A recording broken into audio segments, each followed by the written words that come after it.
Oud-president F.W. de Klerk het behoorlik mond uitgespoel oor die optrede van die regering en die plek van Afrikaners en Afrikaanssprekendes in die samelewing. Die president en voorste lede van sy regering verwys toenemend na ons as kolonialiste, asof ons indringers is, wat onlangs hier aangekom het en oor geen historiese regte of eise beskik nie. Die eerste ding wat ons moet doen om ons toekoms ook as Afrikaners te verseker, is om 'n gebalanseerde siening van ons verlede te ontwikkel.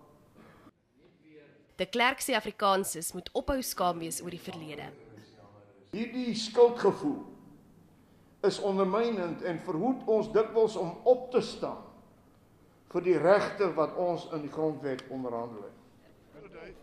De Klerk sê hy praat geensins apartheid goed nie, maar hou vol dit was nie 'n misdaad teen die mensdom nie. Hy glo kommuniste het die uitkyk probeer bevorder, maar dat geen noemenswaardige demokrasie die aantyging ondersteun nie. Die oud-president sê Afrikaners lewer 'n noemenswaardige en behoorlike bydrae tot die land. Ons sal ons wil ten beste kan versterk, indien ons daarvan oortuig is dat ons saak reg is. En ek het geen twyfel dat ons saak vandag reg is. De Klerk sê ook daar moet voortgeveg word vir die regte van alle Suid-Afrikaners.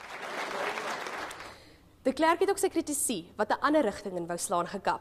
Hy sê daar kon nie langer aan apartheid vasgeklou word nie, veral omdat die destydse NP se mag bly kwyn het.